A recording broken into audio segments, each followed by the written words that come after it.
Ici donc un exercice sur l'étude de fonctions, un dernier, avec une racine cubique. Donc vous avez un peu les questions habituelles, donc les limites, donc résoudre l'équation f de x égale à x, ça veut dire aussi la position de la courbe avec la droite, la première bisectrice, la droite d'équation y égale à x dans un repère orthonormé. Alors voilà, la continuité, la dérivabilité. Vous avez aussi donc la dérivée, vous avez donc la courbe, la réciproque, la courbe de la réciproque et la fonction qui est donc intégrée dans l'exercice, c'est-à-dire de la fonction. Très bien.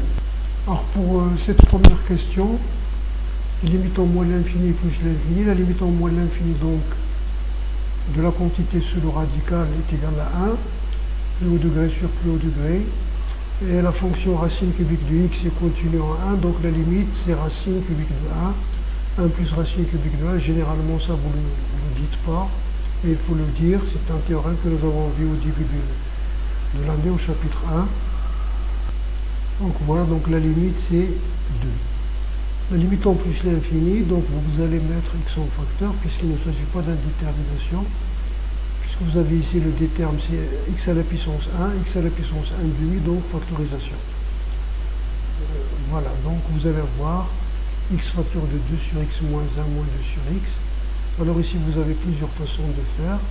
Vous pouvez ici mettre racine x en facteur, donc vous allez avoir racine de x, c'est-à-dire avoir moins 2 sur x, racine de x multiplié par racine de 1 moins 1 sur x, et ça vous simplifiez, il vous reste racine de x, tend vers 0, donc le tout tend vers 0, donc c'est une façon de faire. Donc mettre racine de x. Vous pouvez même mettre x carré en facteur, c'est 2 sur x, x carré, facteur de 1 sur x moins 1 sur x carré. Donc ici c'est la racine, ici vous faites sortir le x et vous le simplifiez, il va vous rester donc 0, ou bien vous faites comme ça, vous introduisez x sous la racine, comme vous voulez. Voilà. Donc vous allez avoir ça, donc la quantité pseudo-radicale tend vers 0, donc ça tend vers 0, donc la limite c'est moins l'infini. Vous pouvez aussi faire un changement de variable. Si vous posez racine de 1 moins x est égal à y, vous allez avoir x est égal à y carré plus 1. Donc vous allez avoir la limite ours x tend vers plus l'infini de f de x et la limite ours y tend vers plus l'infini. Donc vous allez avoir ici, donc c'est 2 moins y carré moins 1, voici, donc c'est 1 moins y carré plus 2y. Ça c'est un polynôme, c'est la limite du terme du plus haut degré, c'est moins l'infini.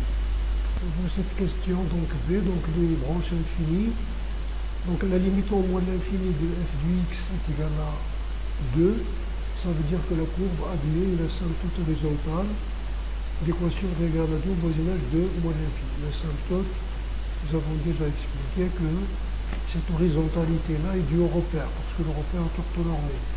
Et si vous dites une asymptote d'équation égale à 2, ce n'est pas la peine de dire qu'il est horizontal. Si vous donnez l'équation, c'est, mais on a l'habitude de le donner, donnez-le, c'est pas un problème.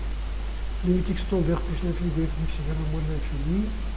La limite x tend vers plus l'infini de f de x sur x, c'est la limite x tend vers plus l'infini de 2 sur x moins a.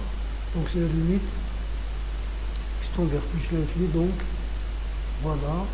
Vous pouvez ici, au lieu de faire ce que nous avons fait, c'est-à-dire introduire x au carré sous la racine, maintenant on va simplifier. On va mettre x carré en facteur à l'intérieur de la racine, donc x carré facteur de 1 sur x moins 1 sur x carré. X carré sort de la racine et devient 1 sur x, il se simplifie. Donc vous avez ici, c'est moins 1 parce que 2 sur x tend vers 0 et 1 sur x moins 1 sur x carré aussi tend vers 0.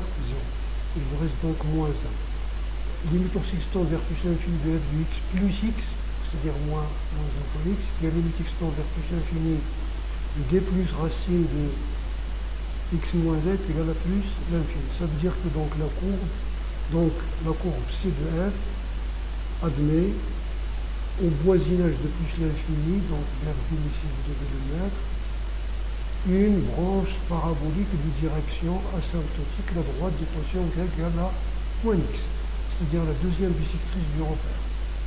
Alors pour cette question 2, donc il s'agit donc de résoudre l'équation f de x égale à x dans l'intervalle 1 plus l'infini.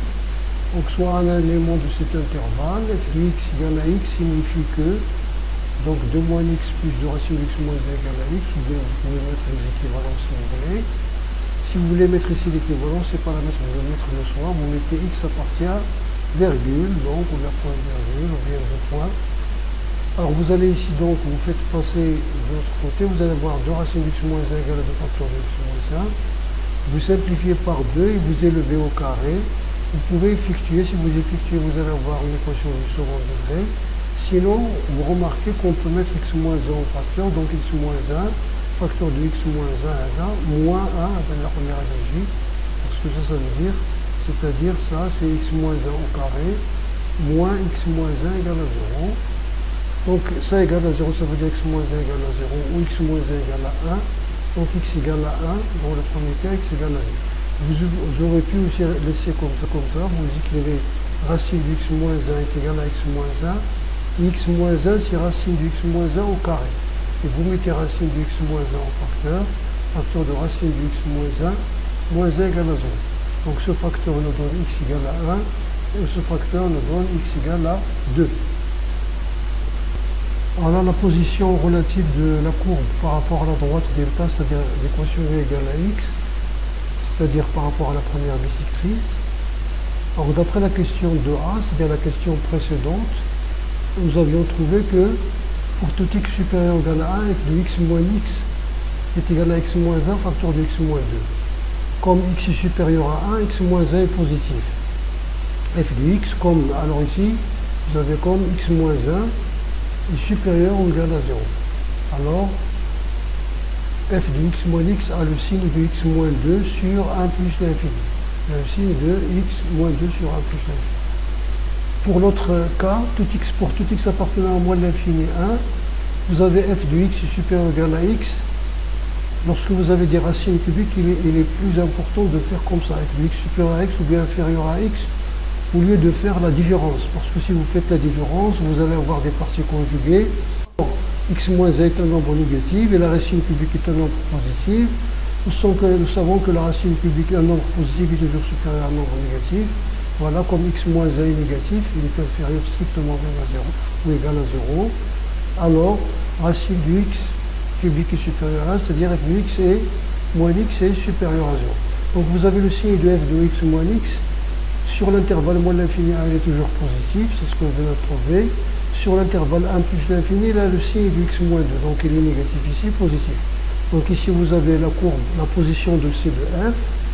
Donc vous avez ici C de f au-dessus, et là, il le coupe. Il se coupe, c'est-à-dire point d'intersection. C de f au-dessus, ici au-dessous, ici au-dessus. Donc vous avez l'habitude de faire ce genre de tableau. Sinon, vous pouvez répondre par une phrase uniquement, sans écrire ça. C'est-à-dire vous pouvez uniquement faire le tableau de signes. Et si vous voulez, vous faites le tableau de signes sans écrire la deuxième ligne. Et vous dites C de f est tout dessous, au-dessus, voilà, au-dessus de delta, au-dessus de delta sur moins l'infini 1 et sur 2 plus l'infini, et en dessous sur l'intervalle qui reste. C'est-à-dire vous pouvez répondre par une rédaction sans faire le tableau, le delta, etc. C'est très bien. Voilà donc pour la question ça. Donc vous avez la continuité en 1, donc vous avez directement la limite en 1 plus de f de x, c'est la limite de cette quantité, est égale à 1 est égal à f de 1. La limite en moins, donc est égale à f de 1. Donc la fonction est continue à droite et à gauche de 1, donc elle est continue en 1. Bien sûr, pour chercher les continuités, vous pouvez écrire cette fonction sous forme de composé. Par exemple, vous avez ici x est supérieur à 1. Si x est inférieur à 1, f de x est égal à 1 plus racine cubique de u de x. Qu'est-ce que c'est que u de x? U de x, c'est une fonction homographique, c'est une fonction, voilà, rationnelle. Premier degré sur premier degré, il est continu sur son domaine de définition, c'est-à-dire il est continu en 1. Parce que 1 appartient à son domaine de définition. Si x est supérieur ou égal à 1, pouvez écrire f de x est égal à quoi? Est égal à, si vous voulez écrire ça, c'est moins x moins 1 plus 2 racines de x moins 1 plus 1. Parce que vous avez ici moins x plus 1 est égal donc à g rang h de x. Ou bien v rang w de x. Qu'est-ce que c'est que v de x? W de x, c'est racine du x moins 1. Et v de x, c'est quoi? C'est le polynôme moins x carré plus 2x plus 1. Donc ici, il est continu comme composé de deux fonctions continues. Polynôme de continu sur 1, racine de x moins 1 continue sur 1 plus l'infini. Alors vous avez pour cette question la dérivabilité de f en x0 égale à 1. Donc la limite à gauche du taux d'accroissement, c'est-à-dire f de x moins f de 1 qui est égal à 1 sur x moins 1. C'est la limite de 1 sur x moins 1. Vous avez ici 1 plus racine cubique de x moins 1 moins 1, il vous reste ça. Alors là, vous avez beaucoup de façons d'interpréter ça. Alors, il faut faire attention à ne pas partager ici, décomposer. Parce que racine cubique de x moins 1 sur racine cubique de x moins 2, c'est pas possible, parce que x moins 1 est un nombre négatif. D'accord? Donc la meilleure façon de faire dans ce type de cas, c'est de multiplier par la partie conjuguée.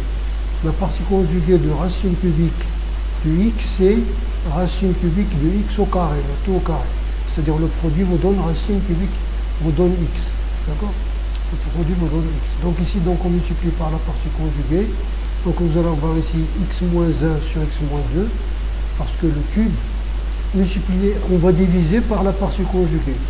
Or la partie divisée par la partie conjuguée, c'est multiplié par l'inverse. Parce que 1 sur racine cubique de x moins 1 sur x moins 2, le tout au carré, c'est racine cubique de x moins 2, c'est-à-dire 1 sur racine cubique de a sur b, racine cubique de b sur a aussi. Donc ici, vous simplifiez par x moins 2, x moins 1. Ici, si vous ne mettez pas le moins, ce n'est pas un problème. Parce que ici, si vous ne mettez pas le 1 moins, si vous l'oubliez, ce n'est pas un problème. Pourquoi? Parce que vous avez fait opérer la simplification. Donc il n'y a pas de problème. Ici donc, vous avez ça. Donc ça tend vers 0. 0 plus. D'accord? 0 plus. Et ça tend vers 1 sur moins 1. Donc moins 1. Ici vous allez voir 1 moins 1, c'est moins 1. Moins 1 fois 0 plus. Donc vous avez ici, c'est moins 1 sur 0 plus est égal à moins l'infini. Alors voici les tentatives que vous aurez pu faire. Ici par exemple, vous décomposez comme ça. Si vous voulez décomposer de cette façon, changez. Il faut mettre 1 moins x sur 2 moins x, parce que les deux sont négatifs. Maintenant, vous pouvez multiplier par la partie conjuguée, vous simplifiez, vous avez la même chose. Si vous voulez en avoir le cœur net, si vous posez le changement de variable, t égale à x moins 1, t tend vers 0 moins. Donc vous allez avoir 1 sur t, racine cubique de t sur t moins 1. Là, donc là, si vous faites rentrer t, vous devez en faire rentrer ici moins t, ici, moins t au cube. Ici, t est un nombre négatif, c'est-à-dire vous mettez ici un moins, et vous mettez ici moins t au cube. Vous allez avoir ici t moins 1. T moins 1 parce que t moins 1.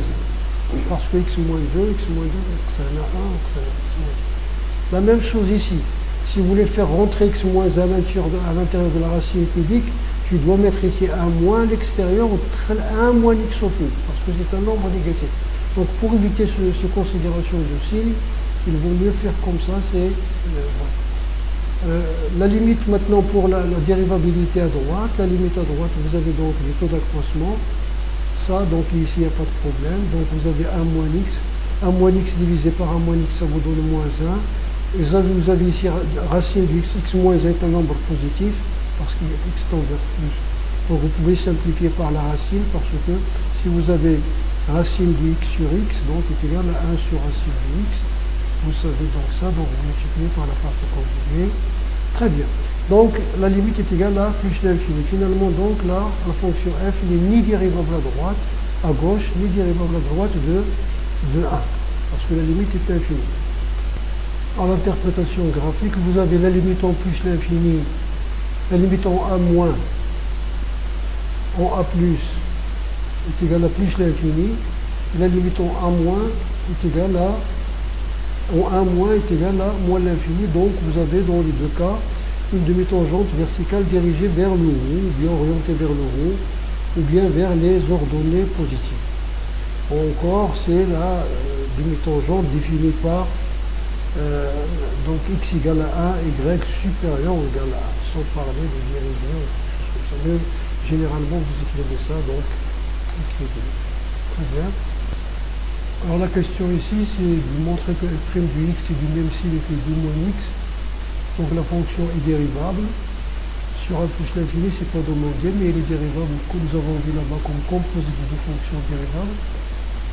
Vous avez ici la dérivée, c'est ça, donc la dérivée de 2 c'est 0, moins 1 plus 2 racines, donc la dérivée de x moins 1 sur 2 racines de x moins 1, on simplifie les 2. Vous avez ça, 1 sur racine de x moins 1 facteur de 1 moins racine de x moins 1, multiplié par la partie conjuguée. Comme le dénominateur est strictement positif, parce que x est supérieur c'est plus moins 1, alors f' de x a le signe de 2 moins x sur 1 plus l'infini. La dérivabilité sur moins l'infini 1. Voici par exemple un type de raisonnement si on vous demande la dérivabilité. Bon, jusqu'à maintenant, on ne le demande pas au baccalauréat, je parle pour les PC toujours, hein. On ne le demande pas au baccalauréat, mais ça pourrait se faire cette année, on ne sait pas. On commence à introduire la dérivabilité, la continuité dans le sujet. Donc ici, vous avez donc, vous commencez de l'intérieur, vous avez la fonction x moins 1 sur x moins 2 est dérivable sur moins l'infini. Et vous justifiez parce que c'est une fonction rationnelle définie. Donc, rationnelle définie, donc parce que la fonction rationnelle est dérivable sur son domaine de définition. Et vous avez quel que soit x appartenant à inférieur à 1, c'est-à-dire pour x appartenant à moins l'infini 1, on a x moins 1 sur x moins 2 supérieur strictement à 0. Et vous avez la racine cubique qui est dérivable sur R. Donc la racine cubique d'une fonction qui est dérivable strictement positive est dérivable. Donc f est dérivable sur moins l'infini 1. Pour la dériver, vous pouvez la dériver en utilisant la formule racine ilienne de f bien sûr étant strictement positif, f dérivable, et voilà donc f dérivable et f strictement positif. Donc la dérivée de la racine ilienne, vous connaissez c'est quoi? C'est f' sur n racine ilienne de f à la puissance n-1. C'est comme les polynômes, ce n'est pas, mais c'est comme. Donc vous descendez l'exposant, vous multipliez par la dérivée, et vous multipliez par la quantité à la puissance d'exposant moins 1. Donc 1 tiers moins 1, c'est moins 2 tiers. La dérivée de ça, c'est la fonction homographique. Si vous voulez la faire par la propriété, c'est-à-dire la dérivée du dénominateur, c'est 1 fois le dénominateur, etc. Sinon, la dérivée de la fonction homographique, c'est delta sur dénominateur carré. D'accord, déterminant, si vous voulez, c'est déterminant sur dénominateur carré. Le déterminant, c'est moins 2 plus 1, c'est moins 1. Donc, si vous voulez, voici. Si vous voulez vous retenir ça, pour la fonction homographique uniquement, hein, c'est déterminant sur dénominateur carré. D'accord? Voilà.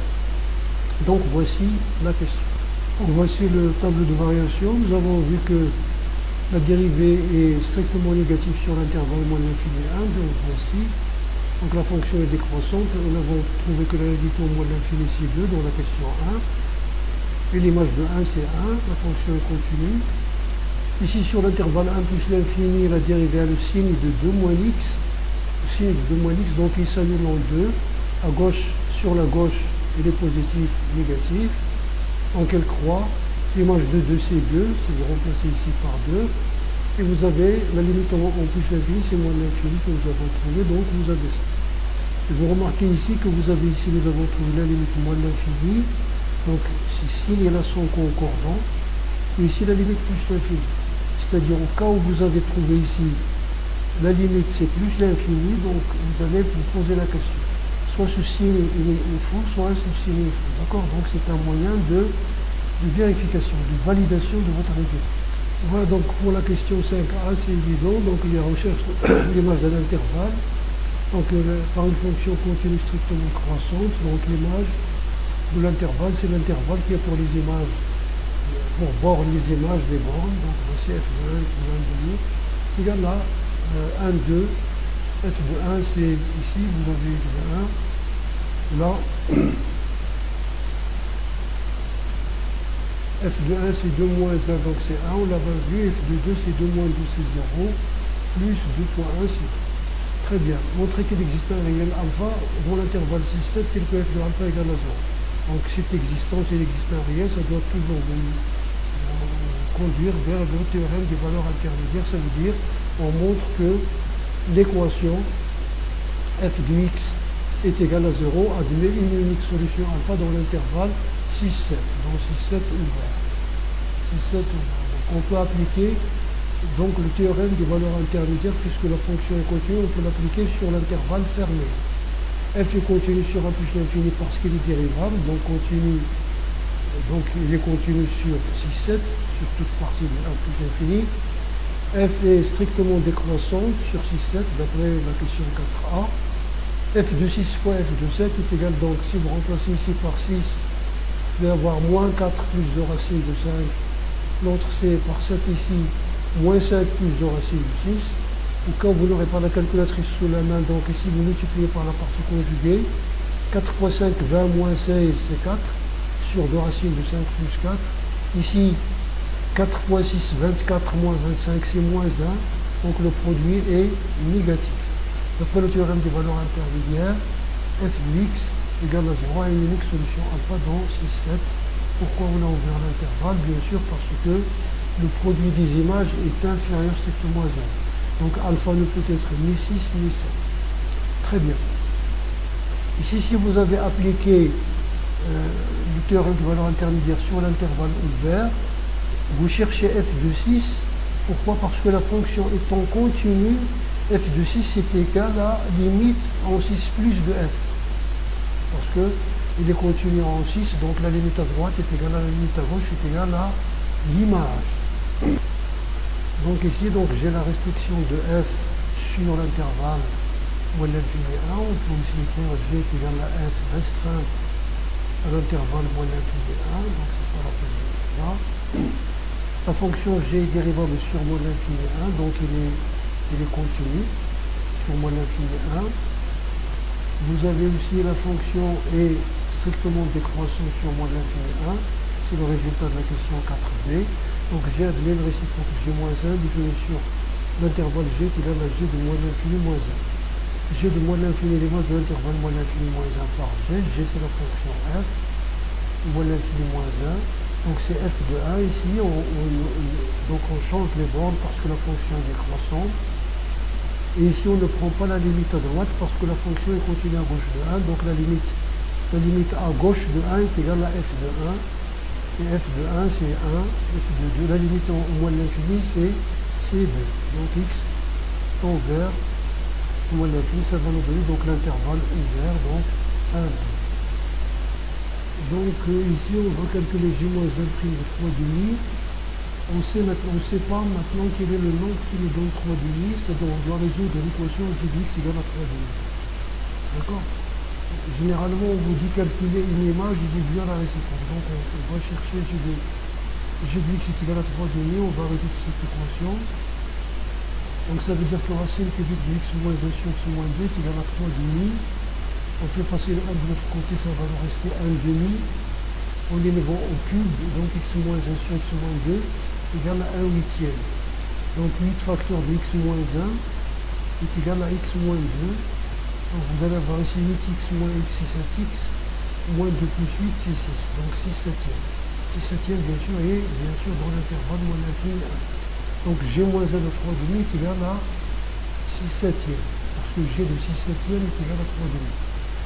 G est dérivable en 6 septièmes, vous avez deux conditions, la dérivabilité et la dérivée non nulle. Et g' de 6 septièmes est différent de 0. Donc g moins 1 est dérivable. Pour dire que g moins 1 est dérivable en un point, il faudrait que g soit dérivable dans l'antécédent de ce point, c'est-à-dire celui qui donne 3 demi, et ne soit pas nul. Et g moins 1 de 3 demi, la formule que vous connaissez, c'est 1 sur g' de g moins 1 de 3 demi, c'est-à-dire de 6 septièmes. C'est-à-dire 1 sur f' de 6 septièmes. Et la fonction f' de x, nous avons trouvé, si vous trouvez, je crois que le calcul est bon. S'il n'est pas bon, vous utilisez la calculatrice. Donc vous allez voir f' de 6 septièmes est égal à moins 49 sur 64. Voilà, je vais utiliser la calculatrice et voir. Alors ici, la question c'est rechercher donc g-1 de x pour tout x de j. Alors donc vous avez là ce avec quoi vous commencez. Si x appartient à g, g-1 de x est égal à y, ceci est équivalent à dire que y appartient à x, c'est-à-dire à l'intervalle moins l'infini 1, g de y égale à x. Vous commencez par g de y égale à x parce que vous connaissez la fonction g bien sûr.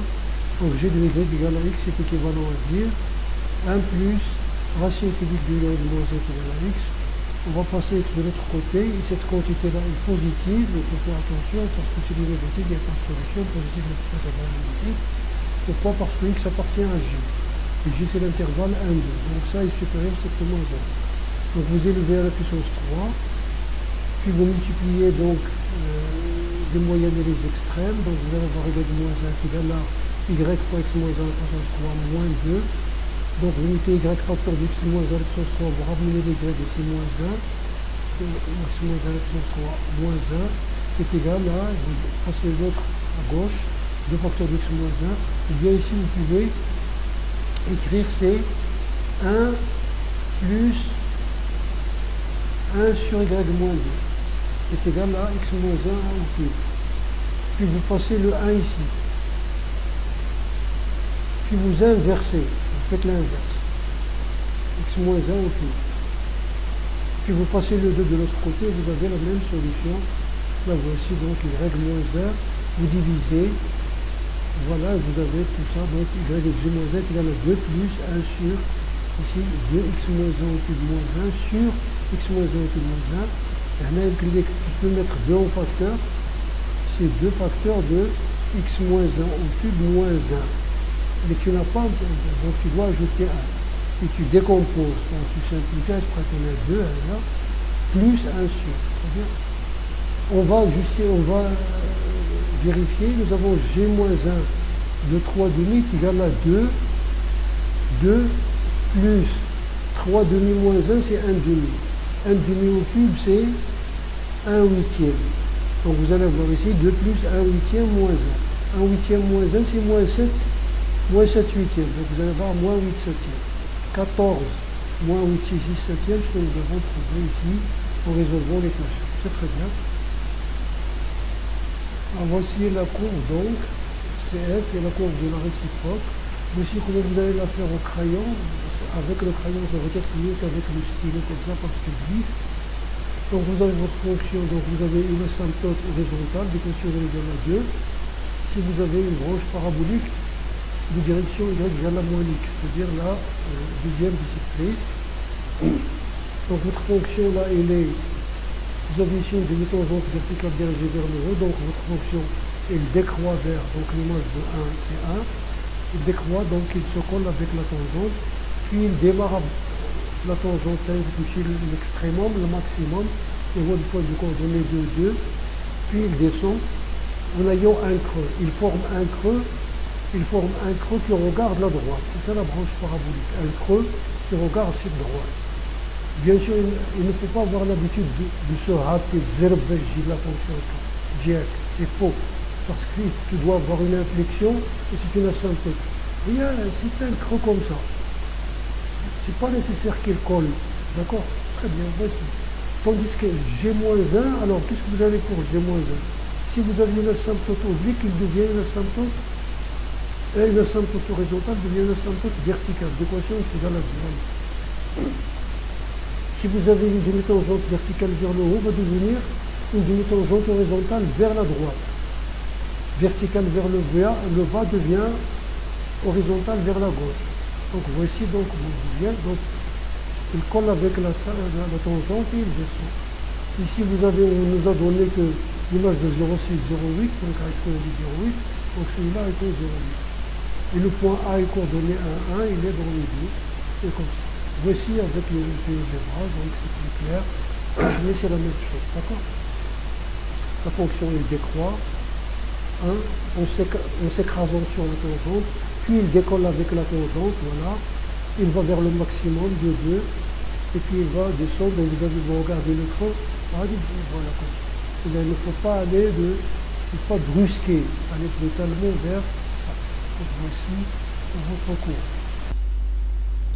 Bien, donc voici pour la dernière question. Si vous n'avez pas encore fait les suites, vous laissez tomber donc cette question et vous revenez la voir dans une semaine ou 10 jours. Sinon, voici donc la suite récurrente. La question 8, donc on considère la suite n plus 1 égale à f de n, 0 est égal à 3,5, donc la suite récurrente, définie par la fonction. Donc la première question, il s'agit de montrer que un est compris entre 1 et 2, on va le faire par récurrence. Alors donc pour cette première question par récurrence, pour n égale à 0, nous avons u0 égale à 3,5, ensuite u0 égale à 3,5, par suite u0 est compris entre 1 et 2. Sur n appartenant à n, on suppose donc cette hypothèse de référence, 1 inférieur égal à n inférieur égal à 2. Vous pouvez appeler ça Pn et vous dire par suite Pn est vrai, ou bien dire la double inégalité est vraie, c'est ce que vous voulez, mais si vous donnez directement comme ça, on sait qu'il s'agit d'une récurrence. Et comme f est croissant, l'essentiel c'est de distinguer les trois étapes de la récurrence. Et on suppose 1 inférieur égal à n, comme f est croissant sur l'intervalle 1, 2, d'après 4c, alors f de 1, donc la conservation de l'ordre, elle conserve l'ordre. F de 1 inférieur égal à f de n inférieur égal à f de 2, f de 1 c'est 1, f de 2 c'est 2, f de n c'est n plus 1. Donc la propriété est vraie pour n plus 1, quel que soit n appartenant à n inférieur égal à n inférieur égal à 2. Très bien. Si vous n'avez pas pensé à la fonction, ici l'exercice ne vous le suggère pas, parce que parfois l'exercice vous dit vous pouvez utiliser le résultat de la question 4c. Donc vous mettre sur ce... Maintenant, si vous utilisez directement l'encadrement, vous avez 1 inférieur égal à un inférieur égal à 2, vous encadrez un moins 1, il est compris entre 0 et 2. 2 moins un par ce moins un est compris entre moins 2 et moins 1. Vous ajoutez 2, donc vous allez avoir ici... Vous ajoutez 2, vous allez avoir ici moins 2, moins 1. Vous allez avoir 0. Vous allez avoir ici un intervalle qui est compris entre 0 et 3. C'est trop large, c'est plus grand que 1 et 2. Donc, cette façon d'encadrer ne marche pas. Alors si vous pensez à écrire n plus 1, c'est comme une densité remarquable, début de densité remarquable. Donc ici, vous allez vers la fonction, vous posez racine de x moins 1 égale à grand x, et les densités apparaissent. Donc vous avez ça, vous allez avoir l'encadrement. Alors pour cette question, étudier la monotonie du un, nous avons pour tout n appartenant à n, un, d'après la question précédente, un appartient à l'intervalle 1, 2. Et d'après le résultat de la question 2b, nous avons f de x est inférieur égal à x sur l'intervalle 1, 2. Parce que nous avons comparé donc la position de la courbe, f de x, c'est-à-dire déterminer la position de la courbe avec la droite d'équation égale à x.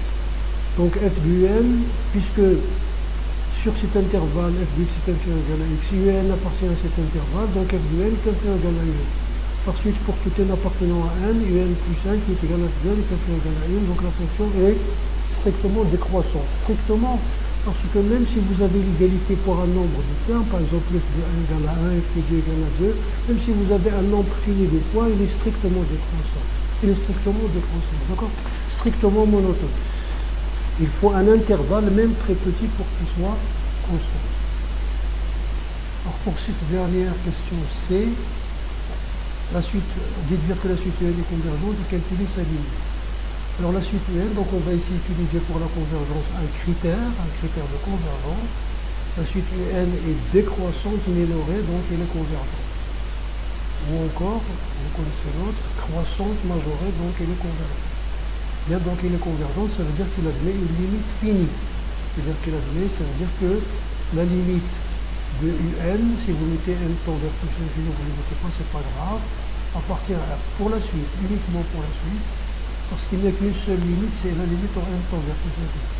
Alors vous avez, alors maintenant là vous avez donc cette procédure-là, si vous voulez faire toujours comme ça, vous allez avoir un plus 1 égale à f de n, donc quel que soit n appartenant à n, un plus 1 est égal à f de n, et u0 appartient à 1 demi, 1 qui est égal à l'intervalle i. Alors vous avez, on a donc des hypothèses, vous devez réunir trois hypothèses. F continue sur l'intervalle, parce qu'il est dérivable. L'intervalle i est stable, c'est-à-dire f de i est inclus dans i. Ici nous avons trouvé que f de i égale à i, l'inclus au sens large. D'après la question 5a, UN est convergent. Ces trois conditions doivent être réunies. Si ces trois conditions sont réunies, alors limite du UN égale à L avec f de L égale à L et L appartient à I. Ou bien vous pouvez dire aussi L et une solution de f de x égale à x dans I. C'est-à-dire la solution qui est une solution qui est dans I. Ou bien c'est un point fixe. Donc vous choisissez, moi je fais comme ça, c'est mieux parce que ça va vous faire apparaître l'idée. Voilà. Alors maintenant, si l'intervalle que vous avez eu, c'est un intervalle ouvert, la limite, par passage à la limite, l'intervalle sera fermé. C'est-à-dire la limite sera dans le fermé. Ici. Donc si I était un intervalle ouvert, vous devez écrire ici l'intervalle fermé. C'est-à-dire 1 demi, 1, 2, fermé. D'après la question de 2, f de L égale à L, donc on a déjà résolu cette équation, il nous donne L égale à 1 ou L égale à 2.